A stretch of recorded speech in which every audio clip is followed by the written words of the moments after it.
আরজিকর হসপিটালের মতো এত বড় কাণ্ড যে আমরা দেখলাম, আমরা এর সঠিক জবাব চাই। কেন একটা মেয়েকে কেন এরকম পাশবিকভাবে মারা হবে? আমরা তো কালও নাইট ডিউটিতে, আমাদেরও তো কাল ডিউটি পড়তে পারে, আমরা তো কাল বাইরে যেতে পারি, তাহলে আমরা কি সুরক্ষা নিয়ে বাইরে যাব? এই যে এত বেটি বাঁচাও বেটি পড়াও, কি সুরক্ষা আছে? বেটি বাঁচাও বেটিকে পড়িয়ে কি হবে? এই অসুরক্ষিতভাবে বাইরে যাবেন, এরকম প্রত্যেকটার পর প্রত্যেকটা এরকম নির্ভয়া অভয়া এরকমভাবে চলতেই থাকবে। আমরা চাই না এরকম, আমরা চাই না লক্ষ্মীর ভাণ্ডার, আমরা চাই না কন্যাশ্রী, আমাদের সুরক্ষা চাই। আমরা যে রাত বিরেতে বাড়ি ফিরি, কি সুরক্ষা নিয়ে আমরা বাড়ি ফিরি? আজ আমাদের বাইরে বেরোলে প্রতিনিয়ত বাবা মাকে চিন্তায় করতে হয়, কিভাবে আজ মেয়েটা বাড়ি ফিরবে কিনা, আদেও ফিরবে কিনা, ঠিকভাবে ফিরবে কিনা। আজ রাত, শুধু রাত নয়, দিনের বেলাতেও আমরা অনেকভাবে অত্যাচারিত হই, কিন্তু কেন, কি কারণ? আমরা সেটারই জবাব চাই।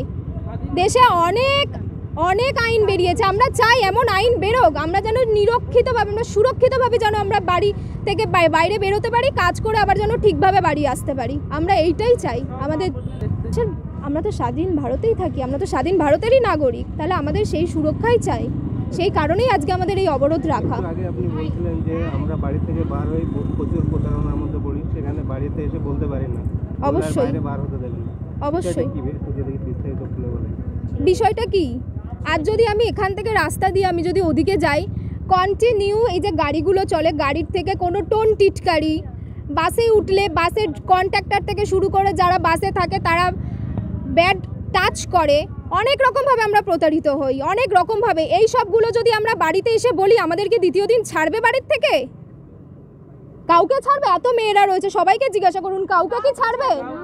আমাদের পরের জেনারেশন আমরা কি ছাড়বো এগুলো জানা সত্ত্বেও? হ্যাঁ, তার জন্যই আমাদের এই প্রতিবাদ।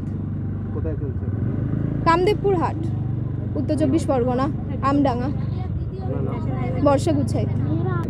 আমরা তো স্বাধীনতার 78 বছর এবার পূর্ণ করব, কিন্তু এই স্বাধীনতার 78 বছর পূর্ণ হয়ে যাচ্ছে, আমাদের কোনো স্বাধীনতা নেই, আমরা স্বাধীনভাবে বাঁচতে পারছি না। প্রতিনিয়ত আমাদের পদে পদে সম্মুখীন হতে হচ্ছে, আলাদা আলাদা করে এক একজন এক এক রকমভাবে আমাদের অত্যাচারিত করছে।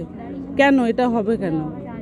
আজ একটা মেয়ে গেছে তার পরিবারকে বাঁচানোর জন্য, এক বাবা মার পাশে দাঁড়ানোর জন্য, জানে বাবা মাকে যদি আমি একটু সাহায্যের হাত বাড়িয়ে দিতে পারি তাহলে সংসারটার একটু আশার মুখ দেখবে। এই জন্যই তো গেছিল মেয়েটা হসপিটালে একটা চাকরি করতে, সেই জন্যই গেছিল মেয়েটা বাবা মার পাশে দাঁড়ানোর জন্য।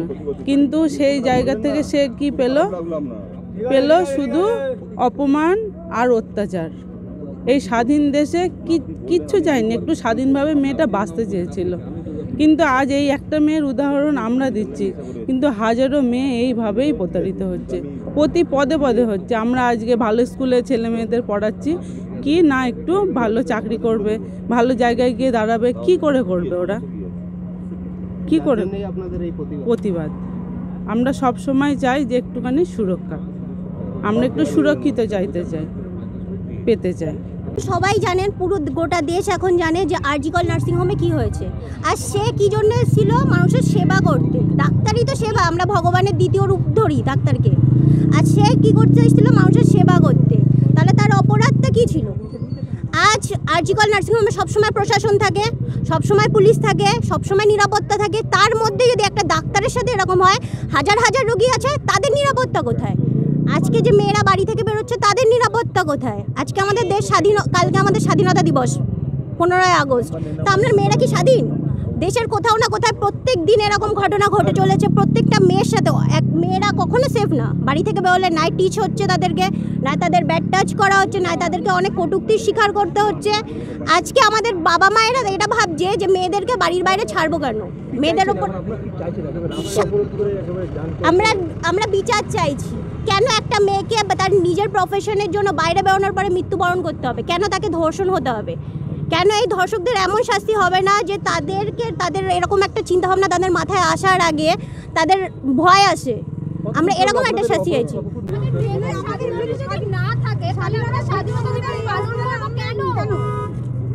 আমরা সবাই দেশের নাগরিক, আমাদের যদি নিরাপত্তাটা না থাকে, আমরা যদি রাতে 10টার পরে ঠিকভাবে বাড়ি ফিরতে না পারি, তাহলে কিসের স্বাধীনতা দিবস? কিসের স্বাধীন মেয়েরা? আমরা প্রত্যেকেই এখন ইন্ডিপেন্ডেন্ট, মেয়েরা এখন সব জায়গাতে ইন্ডিপেন্ডেন্ট। সেই ক্ষেত্রে সব জায়গাতে মেয়েদের এখন কাজের সূত্রে বেরোতে হয়। সেখানে যদি রাত্রিবেলাতে মেয়েদের এইটুকু সেফটি না থাকে তাহলে মেয়েরা কোথায় যাবে? আজকে মেয়েদের স্বাধীনতা কোন জায়গাতে দাঁড়িয়ে আছে? একটা হসপিটালে একটা মেয়ের যদি স্বাধীনতা না থাকে, একটা হসপিটালে যদি মেয়ের যদি সুরক্ষিত না থাকে, তাহলে কোথায়? তাহলে সাধারণ আমরা তো চুনাপুটি, আমরা তো কিছুই না, দিন হয়ে যাচ্ছে, আমরা কিচ্ছু না। আমরা এত কিছু করা হচ্ছে, এত আমাদের কেউ দেখবে না। কিছু করা হচ্ছে, একটা হসপিটালে যদি কিছু একটা মেয়ের যদি স্বাধীনতা না থাকে, তাদের যদি এটুকু সেফটি না থাকে, আমরা তো কিছুই না। আজকে একটা হসপিটালে একটা রাস্তায় বেরালে বাবা মা চিন্তা করে বাড়িতে।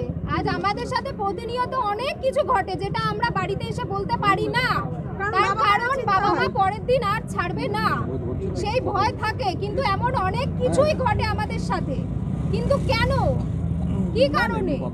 আমরা সেইটারই জবাব চাই। আমরা চাই না, আমরা সুরক্ষা চাই। আমরা বেটি বাঁচাও বেটি পড়াও কিছু চাই না, আমাদের সুরক্ষা চাই। আগে আমাদের সুরক্ষা দিন, তারপরে সবকিছু। কাল আমাদের ওরা আমাদের সুরক্ষা চাই। আমরাও বাইরে বেরোবো, আমরা কি সুরক্ষা নিয়ে বাইরে বেরোবো?